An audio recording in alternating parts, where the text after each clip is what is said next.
శ్రీమాత్రే నమః. ఈ కాలం చూస్తుంటే చిన్నపిల్లలకి సరిగా ఆరోగ్యం లేకపోవడం, శరీరం ఎదుగుదల లేకపోవడం, ఇలాంటివన్నీ కూడా జరుగుతుంది. కాబట్టి దానికి ప్రత్యేకించి ఏం చేస్తే మంచిదని చాలామంది కామెంట్స్లో అడుగుతున్నారు. వారందరికీ తెలియజేయడం ఏంటంటే, అమావాస్య కానీ పౌర్ణమి రోజు కానీ రాగి తీగ కానీ, అదేవిధంగా మనకి చూసుకుంటే వెండిలో వస్తుంది, రాగిలో వస్తుంది, రాగి వెండి కలిపినది కూడా వస్తుంది తీగ.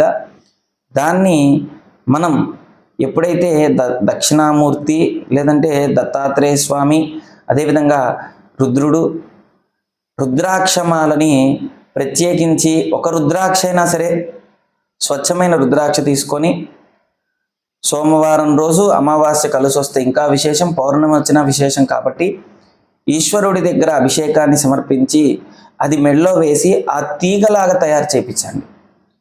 రాగి తీగలాగా తయారు చేయించి అది కడియంలాగా అయినా సరే, లేదంటే మెడలో వేసుకున్న పిల్లలు సమృద్ధిగా ఎదుగుదల ఉంటుంది, ఆరోగ్యంగా ఉంటారు, అన్ని విధాలుగా కూడా మంచి శుభం కలుగుతుందన్నమాట. అయితే దక్షిణామూర్తి అభిషేకం చేసేటప్పుడు దక్షిణామూర్తి అనుగ్రహ ప్రీత్యర్థం మమ కుమారస్య శరీర జీవచైతన్యత సిద్ధ్యర్థమని మంత్రం చెప్పి మీరు చేయించుకోండి. ఎక్కడైనా సరే మీకు తెలిసిన అవకాశం ఉన్న చోటకు వెళ్ళినప్పుడు, మా అబ్బాయి సమృద్ధిగా శరీరం ఎదుగుదల లేదండి అన్నప్పుడు అమావాస్య రోజు కానీ పౌర్ణమి రోజు ఈశ్వరుడి యొక్క దేవాలయంకి వెళ్ళి రుద్రాక్షమాల, ఒక రుద్రాక్ష అయినా సరే అభిషేకాన్ని సమర్పించి అభిషేకం దగ్గర పెట్టి స్వామివారి అనుగ్రహంతో ఆ రుద్రాక్షను తెచ్చి మీ అబ్బాయికి పౌర్ణమి కానీ అమావాస్య కానీ కట్టండి.